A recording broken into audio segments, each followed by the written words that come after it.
Deus não procura chefes, ele procura responsáveis, pessoas responsáveis. Hoje eu vou falar com vocês aqui sobre liderança. Eu tinha falado que num estudo passado aí a gente mencionou alguma coisa sobre líderes e eu falei que eu queria dar um estudo sobre liderança, né? Então é interessante isso aí, né? Como é a visão de Deus com relação a líderes. E, nossa, na Bíblia tem inúmeros exemplos de pessoas que foram líderes, que eram líderes natos, né? E eu quero passar isso para vocês, né? Então é aquele negócio, né? Deus, ele não está procurando chefinhos, ele está procurando servos. Interessante isso, né? Servos responsáveis, né? Olha o que ele fala aqui. Eu vou começar lendo um texto. Tem muito texto para a gente ler, mas eu vou mencionar qual é o livro, qual é o capítulo. Seria legal vocês lerem isso, né? Então, esse texto está em Mateus capítulo 20, versículo 26. Jesus está falando aqui, ó. Os discípulos ali estão brigando entre o Tiago e João, a mãe deles intercedeu ali, ô, Senhor, qual deles eu posso colocar vamos supor assim, seu vice-presidente, né? Quem? Aí Jesus falou, pô, pera um pouco, tá tudo errado aí. Olha o que ele fala aqui, não será assim entre vós. Pelo contrário, quem quiser tornar-se poderoso entre vós, seja esse o que vos sirva. E quem entre vós quiser ser o primeiro, será vosso servo. Aí ele fala assim: a exemplo do Filho do Homem, o próprio Jesus, que era o Rei, que era o Deus Todo-Poderoso, Criador dos céus e da terra.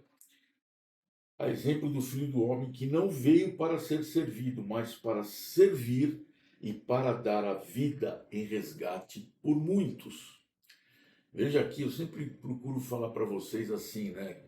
Poxa, salvação é para todos, né? Olha, todos os caminhos levam a Deus. Não, de novo aqui, ó, só abrindo um parênteses, ele veio para dar a vida em resgate por muitos e não por todos, tá? Mas fecha parênteses. Então aqui a gente está falando de líderes, né? Então Jesus já dá uma palha aqui para dizer o seguinte: olha, você quer ser líder, então você vai ser servo. O líder que serve.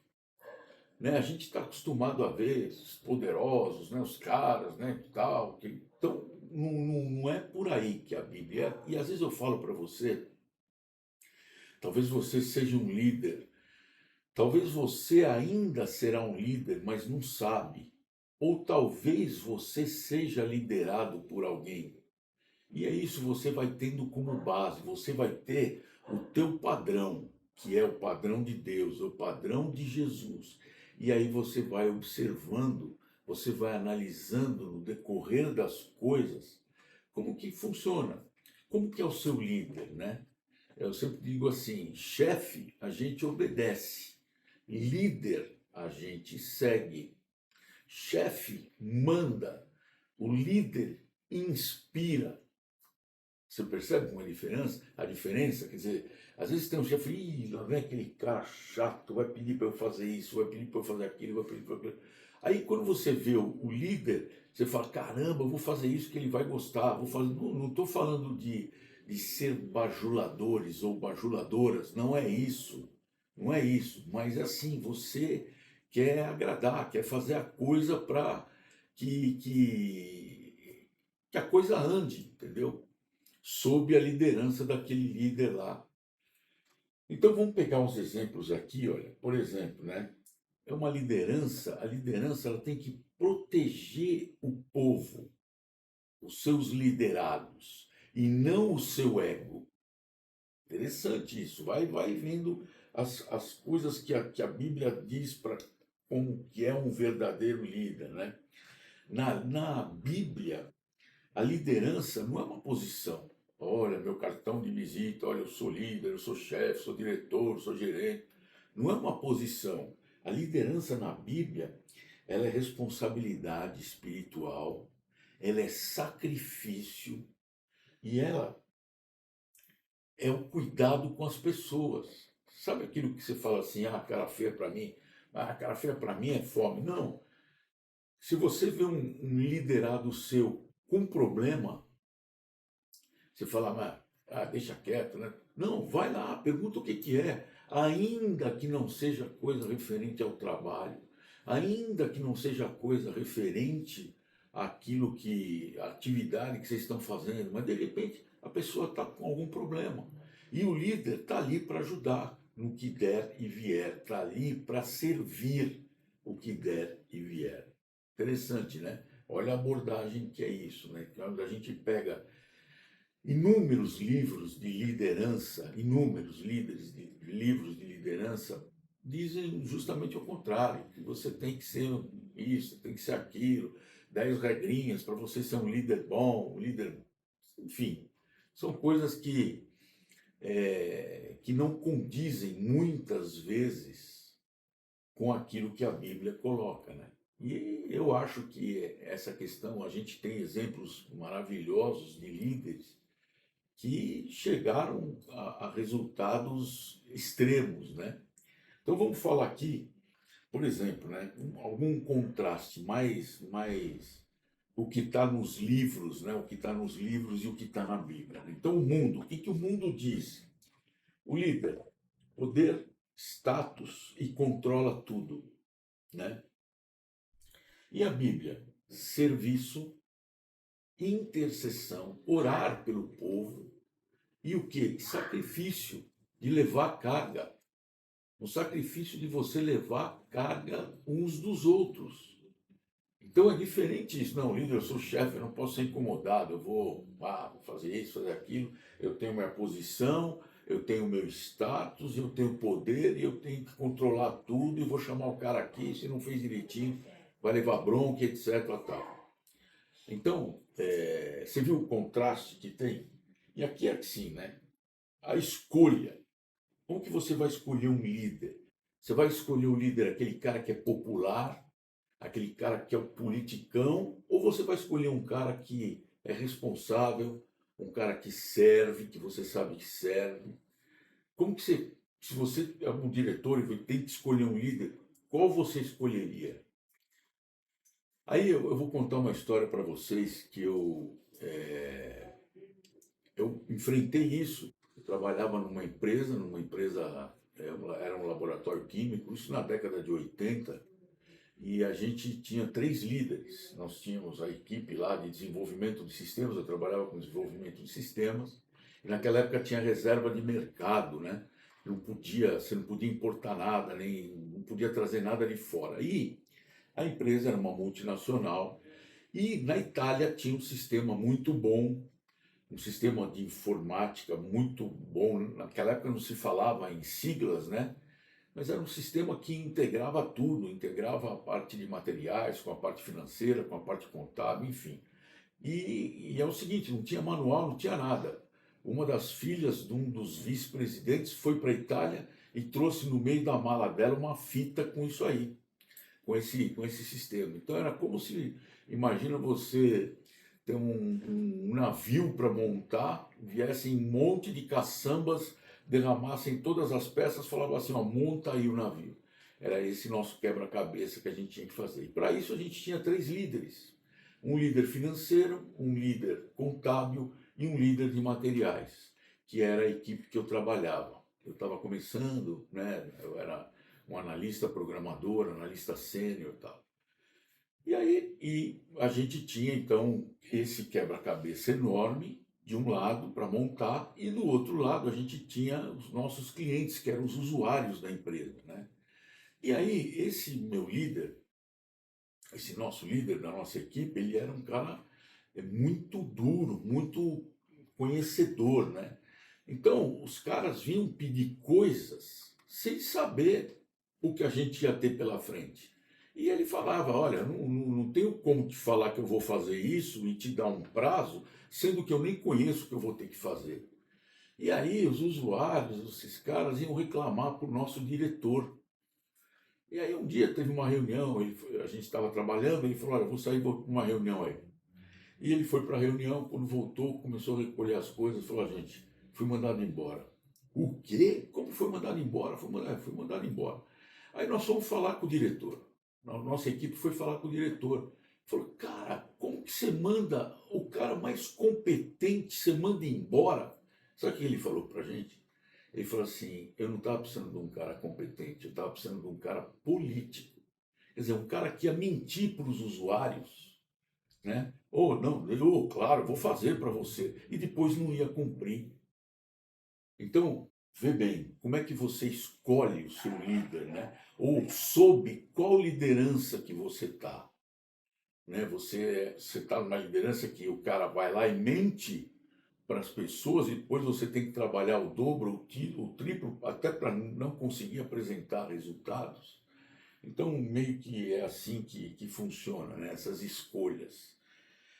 Mas nós vamos falar aqui do primeiro líder. O primeiro líder que eu escolhi para falar para vocês aqui foi Moisés. Então, o contexto vocês já sabem, né? O Moisés, ele era um líder que intercedia pelo povo, ao invés de se promover. Bom, só um contexto assim: Deus escolheu um homem, Abraão. Escolheu um homem lá e falou assim: cara, de ti eu vou fazer uma grande nação. Foi aí que surgiu a nação, o povo de Israel, de Abraão. E aí teve toda a história, Abraão, tal, aí Abraão teve seus filhos, os filhos dos filhos, tal, enfim. Abraão, Isaque e Jacó são os três patriarcas que começaram com Israel. Mas Abraão era o pai de grandes nações, de grandes nações. Deus falou para ele: olha as estrelas do céu, o teu povo vai ser tão numeroso que você não vai conseguir contar. Olha os grãos de areia do mar, teu povo vai ser tão poderoso, tão numeroso que você não vai poder contar. E assim foi, e a promessa de Deus, e o povo foi crescendo, crescendo, crescendo, foi para o Egito, e lá eles se tornaram tão numerosos que o faraó falou: peraí, esses caras estão muito fortes, vamos escravizar eles, porque se eles quiserem se juntar a um rei, vão derrubar a gente. Então, muito bem, foram escravizados e ficaram sendo escravos por mais de 400 anos.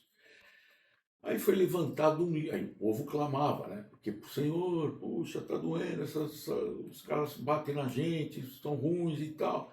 Deus levantou quem? Um líder, Moisés, para tirar eles da escravidão do Egito. Moisés foi lá e tirou eles da escravidão do Egito. Aí saíram para o deserto e tal, tal.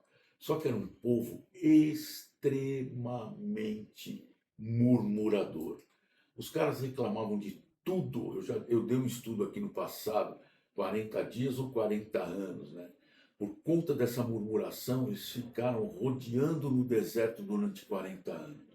Então era um povo que murmurava de tudo. Ah, mas agora não temos água. Toma água. Ah, agora não temos carne. Que saudade do Egito. Lá a gente comia carne, comia alho poró, comia.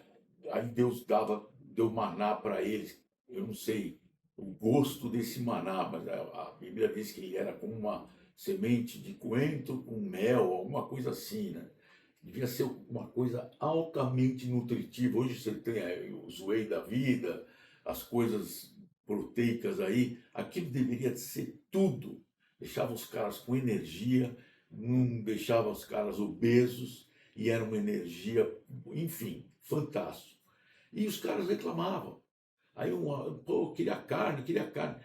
Deus mandou um monte de codornizes, você vê, eram mais de 600 mil homens. Devia ter mais de 1 milhão de pessoas ali.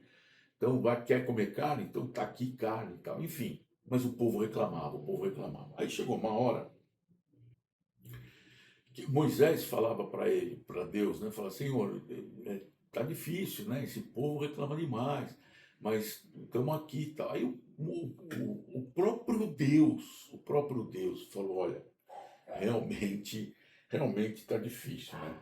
Olha o que ele fala aqui, está em Êxodo 32, de 9 a 14. O Senhor disse a Moisés: tenho observado esse povo e vi que é um povo muito obstinado. Agora, deixa-me para que a minha ira se acenda contra eles e eu os destrua e farei de ti uma grande nação. Lembra que ele falou de Abraão? Falou, Abraão, vou fazer de ti uma grande nação. Aí ele falou para Moisés, eu vou destruir todo esse povo aí e vou fazer de ti uma grande nação. Moisés, porém, suplicou ao Senhor, seu Deus, ó Senhor, por que a tua ira se acende contra o teu povo que tiraste da terra do Egito com grande força e com mão forte? Por que permitir que os egípcios digam, foi para o mal que os tirou daqui, para matá-los nos montes, destruí-los na face da terra? Volta-te da tua ira ardente e arrepende-te desse castigo contra o teu povo. Lembra-te de Abraão, de Isaque, de Israel, Jacó. Deus mudou o nome de Jacó para Israel. Teus servos, os quais por ti mesmo juraste, dizendo-lhes, multiplicarei os vossos descendentes como as estrelas do céu, e darei toda esta terra que tenho falado, e eles tomarão posse dela para sempre. E o Senhor se arrependeu do castigo que dissera que traria ao seu povo. Olha que você percebe, olha só, vê bem o que Deus estava propondo para Moisés. Ele conhecia o coração, e aqui é uma tradução que fala de se arrepender, mas é assim, Deus não se arrepende, ele já sabe tudo que ele vai fazer. Só que é uma figura de linguagem que não tem palavras para traduzir o sentimento de Deus. É como falar assim, o vento sussurrou no teu ouvido. Não, o vento não sussurra, ele não fala, né? Mas é uma figura de linguagem para dizer que Deus falou, não, então tá bom, não vou destruir o povo. Mas o que Moisés fez? Ele intercedeu pelo povo. Ele poderia falar assim, pô, que legal, então destrói esses caras aí e faz de mim uma grande nação. Você percebeu isso? Você coloca no lugar lá do cara, o cara tá lá na equipe, lá, tal, aí o chefe chama ele e fala, olha, vem cá, vou fazer o seguinte, eu não gosto dessa equipe aí, pô, esses caras reclamam demais, eu vou fazer o seguinte, eu vou mandar todo mundo embora, vou criar, e o líder também, vou criar você como líder e vou contratar outras pessoas. Aí você tá lá e fala, não, peraí, chefe, não faz isso não, deixa o povo, eu vou dar um jeito neles, vou conversar com eles. Foi isso que Moisés fez. Moisés intercedeu. Então, você vê a proposta, vou destruir o povo, vou fazer de ti o pai. Moisés poderia falar, oh, legal, então faz de mim uma grande nação. Então, Moisés, quais as atitudes? Ele recusa a autopromoção, ele intercede pelo povo, ele fala para Deus, não faz isso. E ele se coloca como o quê? Como mediador. Isso é o verdadeiro líder. Isso é o verdadeiro líder. Entendeu? Então ele prefere perder a glória que lhe foi oferecida do que, você entendeu? Do que assumir um cargo assim ou uma posição desse jeito. Então ele ora muito mais pelo povo do que ele reclama do povo. Percebeu como é que é esse líder aí? A posição dele, em vez de ele reclamar, é mesmo, Senhor, os caras são murmuradores mesmo, então faz aí o que o Senhor tem que fazer. Não, ele ora, ele intercede, ele suplica pelo povo. E Deus concede tudo isso daí para ele. Né? Então, é um líder que eu tinha falado lá no começo, que carrega o peso, carrega o fardo do povo. Ele tem que estar disposto a isso. Isso não se treina, isso não se ensina, isso não se aprende. Isso nasce com as pessoas. Isso nasce. O líder que serve já nasce com isso. Tudo bem, eu acho até que tem gente que foi colocada numa situação de liderança porque não tinha outro jeito e foi colocado lá. Mas e sei também de muitas pessoas que são líderes natos que não são colocados numa posição de liderança. Isso eu falo para todas as áreas, seja liderança na igreja, seja na sua escola, seja entre os amigos, seja num grupo, seja num time de futebol, seja na família, seja em qualquer lugar. pensa sempre nessa questão da liderança. Às vezes você não é um líder nato e nem quer ser um líder nato, mas você é liderado por alguém. Em tudo nós somos liderados por alguém. Seja na política, seja você é liderado pelo. Você tem um prefeito, um governador, um presidente, senadores, enfim. Você é liderado por alguém, ou na família, ou na sua escola, mas veja os exemplos. Para você olhar, observar aquilo e falar assim: nossa, esse líder é como está falando na Bíblia, esse cara eu vou seguir, né? É mais ou menos assim, né? Você não toma um ônibus sem saber para onde vai, né? E tem muito líder que é assim: você entra num negócio porque o cara manda, porque o cara te empurra, ele não te inspira, ele te empurra. Agora, quando o ônibus tem a plaquinha, aí você sobe porque você sabe para onde vai. É assim que tem que ser um líder, você tem que seguir porque ele te inspira. Interessante, né? Então, Moisés, eu queria falar aqui bem rapidamente, né? Porque Moisés tem livros, o livro de Êxodo, por exemplo, você vai ver as coisas que Moisés fez para o povo, e intercedeu pelo povo, por pessoas, enfim, né? São inúmeras. Por exemplo, Moisés sobe para falar com Deus quando ele está lá em cima, o próprio irmão dele, que era Arão, cai na idolatria. O povo fala: pô, Moisés não volta mais. Ele está lá em cima com Deus e não volta mais. Vamos fazer um ídolo aqui. Pô, aí Moisés, o próprio Deus falou: Moisés, desce lá porque o povo já se corrompeu.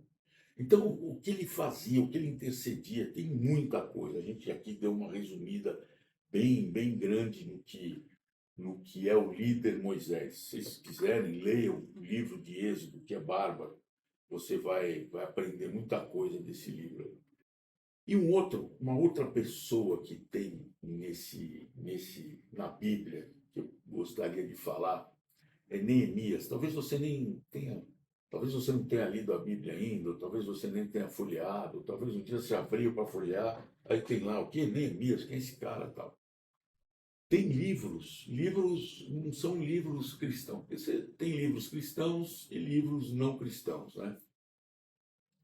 Mas eu já vi um livro desse de Neemias, não da Bíblia, né? Mas um livro, o livro chamava Liderança, baseado no livro de Neemias. Até pouco tempo atrás eu tinha esse livro aqui, mas eu devo aqui, ó. Mas aqui, ó. Olha só, eu tenho ele aqui, ó.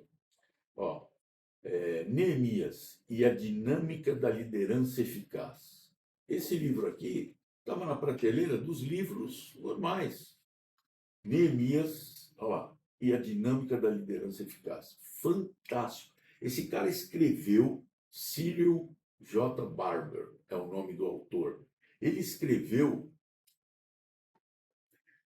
os exemplos que Neemias dá de liderança aqui. Deixa eu dar uma contextualizada. Quem era Neemias? Neemias era o copeiro do rei Artaxerxes. Quem era o rei Artaxerxes? Era o rei da Pérsia. Ele era o rei mais poderoso, na época era o império mais poderoso que tinha, né? Que hoje a Pérsia hoje o atual Irã é a antiga Pérsia. Ele era um rei poderosíssimo, poderosíssimo. Teve até um filme aí, acho que era 300, sei lá, que um ator brasileiro representou esse rei aí. Ele tinha uns 4 metros de altura, era um rei poderoso. Tá? E esse rei, ele era o rei mais poderoso da terra, porque ele tinha esse império, era o império mais forte. Bom, Neemias era um judeu que era copeiro do rei. Ele, copeiro o quê? O rei pedia: ô, traz aí um salgadinho e um vinho para eu tomar tal. Era isso que ele fazia. Aí veio o irmão de Neemias e triste, falou: o que é o Neemias falou: o que aconteceu? Falou: cara, voltei lá de Jerusalém, eles tinham acabado de voltar do Egito, e os muros de Jerusalém e as portas dos muros estão queimadas, está tudo derrubado, está tudo ruim. O que Neemias faz com essa notícia? Ele chora, ele chorou. Ele chorou aquilo e ficou mal, e aí ele já. A Bíblia não fala, mas pelas atitudes dele, ele orou ao Senhor e já planejou tudo. Um dia ele foi servir o vinho na mão do rei. O próprio rei falou: Pô, Neemias, o que você tem? Teu semblante está triste, você nunca ficou assim. Aí Neemias pega e fala todo o plano que ele tinha. Impressionante, todo o plano. Tem um texto aqui, ó. Disse-me o rei, que me pedes aqui, ó. No mês de Nisan, no ano 20º do rei Artaxerxes, uma vez posto vinho diante dele, eu tomei para oferecer e lhe o dei. Ora, eu nunca antes estivera triste diante dele. Neemias fala, nunca tive triste diante do rei. O rei me disse, por que está triste o teu rosto e não estás doente? Tem que ser tristeza no coração. Então temi sobremaneira. O cara falou, pô, o cara vai me matar. Aí ele respondia, viva o rei para sempre. Como não me estaria triste o rosto se a cidade onde estão os sepulcros de meus pais está assolada e tem as portas consumidas pelo fogo? Olha agora, disse-me o rei, que me pedes agora? Então orei ao Deus dos céus e disse ao rei, se é do agrado do rei e se o teu servo acha mercê em tua presença, peço-te que me envies ajudar a cidade do sepulcro dos meus pais, para que eu a reedifique. Eu vou ler só isso aqui desse livro de Neemias. Mas olha que coisa incrível. Naquela época, sim, se você falar alguma coisa para o rei que não. Você não pode se dirigir ao rei, é o rei que vai se dirigir a você. E ele já tinha tudo planejado. Ele fala que orei ao meu Deus. Aqui você vê que são orações relâmpagos, né? Muitas vezes acontece isso com a gente. Você vai para uma reunião importante, você vai para alguma coisa e você fala: caramba, não sei o que vai acontecer, vou no banheiro ali orar, ou fecha os olhos, ou nem precisa estar com os olhos fechados. Você ora, Senhor, faça com que o teu bom espírito esteja sobre mim para que eu mostre os resultados. Enfim, isso aqui é no capítulo 2, passou no capítulo 1 aqui, ele com toda essa tristeza, ele deve ter orado, ele deve ter planejado, ele falou, não, eu vou lá, eu quero ir lá para ver como é que está isso, e retificar. Então, olha o que ele fala, na hora que o rei fala para ele, pergunta para ele não fala, Senhor, não sei, Deus, não sei, rei, eu vou dar uma pensada, depois eu falo com o Senhor. Não existe isso. Naquela época não existia isso. Que nem hoje o cara fala, o que você precisa aí para fazer tal coisa? Peraí que eu vou dar uma pensada, vou dar uma estudada, vou fazer um orçamento e te falo. Não, na época não era assim com o rei. O rei pediu, você tinha que chegar lá e pá, de bate pronto e já falar o que você precisava. E foi exatamente isso que Neemias fez. Então, Neemias, ele já falou para o rei tudo que ele precisava, me manda para lá. E aqui tem mais coisa que ele pede, né? Ele vai lá, ele pede que o rei dê cartas para onde ele vai passar, para não roubarem ele. Ele pede material. O irmão falou para ele o que precisava. O Neemias pede para o rei material para ele construir tudo aquilo. E o rei concede tudo isso para ele. Isso, e o mais legal de tudo isso é como se anda o projeto. Como que ele faz? Ele chega lá, ninguém conhecia ele, conhecia assim, da família, do irmão dele, ou tal, Neemias. Mas não, ele pega, reúne o pessoal. Israel sempre, toda a vida teve inimigos, e ele continuava tendo inimigos. E os caras falaram assim, pô, então o que Neemias percebeu? Ele falou, bom, se eu começar a fazer uma obra aqui, vão me derrubar. Então ele pegou alguns caras, algumas pessoas confiáveis, saiu de noite para fazer, em secreto, para fazer um levantamento de como ele ia executar esse trabalho, do que ele iria precisar. E aí teve mil coisas, os caras queriam derrubar o que eles construíram, queriam derrubar, queriam forçar a ele parar essa obra. Então, como ele liderou isso aqui, foi uma coisa bárbara. E tinham pessoas que moravam lá, uma das coisas mais estratégicas que ele fez assim, falou, pô, os caras, os inimigos querem vir de fora, derrubar um muro. O que ele fez? Ele colocou sentinelas ali num pedaço que o muro ainda não estava ainda alto, e a sentinela estava ali. Por quê? Por que aquele cara que ele colocou ali? Por que ele escolheu aquele cara? Porque a casa daquele cara, com a família dele, com os filhos dele, com a esposa dele, estava atrás, estava bem na frente do muro que estava quebrado. Então, estava bem ali. Se o inimigo entrasse por ali, ia direto na casa dele. Então, ele pôs o cara para criar essa motivação. Falou: bom, aqui não vai passar ninguém. Enquanto esse muro não estiver alto, eu vou ficar cuidando dele. Então, era assim: o cara era um estrategista nato, Neemias. Fantástico, né? Então, o que a gente vê aqui como características, né, de Neemias? Primeiro, sensível à dor do povo. Quando o irmão dele falou, ele chorou. Você viu que ele fala aqui que ele foi lá e chorou. Ele era sensível à dor do povo. Ora antes de planejar. E planeja antes de agir. Interessante, o cara ele orou antes de planejar tudo, né? Ali falou: bom, vou fazer isso, fazer aquilo, e depois ele planeja tudo. Quando ele estava lá, quando ele foi para lá, para Jerusalém, ele planejou tudo antes de começar a agir. Fantástico, né? E aí, ele é um líder nato, ele era copeiro, ele era um copeiro do rei. Você viu que ele teve uma visão de um projeto, de uma ação, a partir do quê? De uma compaixão, uma coisa de coração. Falou: puxa, eu preciso ir lá para quê? Para servir aquele povo. Aquele povo tá derrotado, está com vergonha, que os muros estão caídos, as portas estão queimadas, eles estão indefesos. Então, a partir de uma compaixão, surgiu essa visão dele. E aí, essa liderança que eu falei para vocês começou em secreto. Ele vai lá, faz um levantamento ali do que ele tem para fazer. Então é aquele negócio, né? E todo mundo foi com ele. Por quê? Ele não precisou empurrar ninguém, né? Esses líderes, esse Neemias inspirou pessoas a trabalhar. O projeto é esse, vamos trabalhar. Então ele inspirou pessoas, é diferente, né? Então o que a gente pode aprender disso tudo? Eu peguei só duas pessoas aqui na Bíblia, né? Liderar é interceder. Quantas vezes mostra Neemias orando, intercedendo por aqueles que estavam fazendo a obra? Se vocês puderem, leem o livro de Neemias. O que mais? Liderar é carregar fardos. Ele carregou fardos, perseguição, problemas, problemas com gente lá dentro, problemas de perseguição, problemas externos com gente lá fora. Ele carregou esses fardos. E ele amava muito mais as pessoas do que projetos.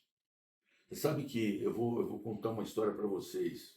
Um dia eu pertencia à liderança da minha igreja e tal, e era um lugar muito movimentado e tal, e a gente uma vez falou assim: não pode parar carro na frente da igreja, porque vão chegar pessoas para descarregar pessoas mais velhas, pessoas com nenê no colo, e não tem lugar para parar, vai ter que parar em fila dupla, isso é ruim. É até um testemunho mau para nós, né?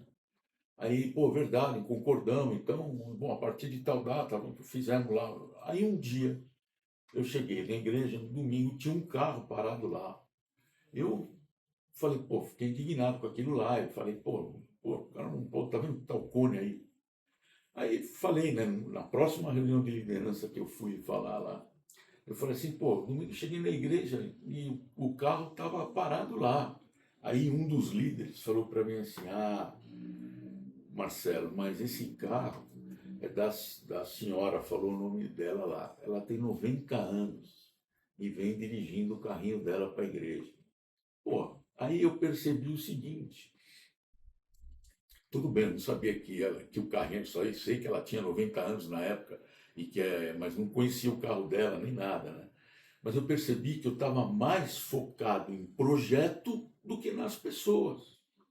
Então, são coisas que a gente precisa corrigir. Eu estava preocupado com o projeto. O projeto é não parar. Pô, parou uma senhorinha que vem dirigindo 90 anos lá e vem para a igreja. cultuar ao nosso Deus. E eu estava bravo porque ela parou o carrinho dela lá. Então, a gente arrumou um outro esquema, vamos arrumar motoristas, pessoas que ficam na recepção. Se a senhorinha de 90 anos fala, deixa que eu vou estacionar seu carro, depois eu trago aqui o carro para você. Resolvemos o problema.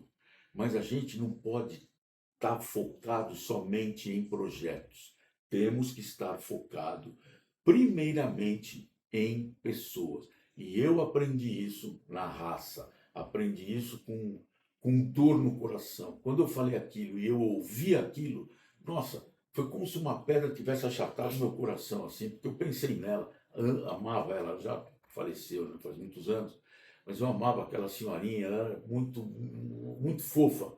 E eu vou lá e falo aquilo lá, e quando falaram que era dela, eu fiquei mal. Então aprendi na raça com isso.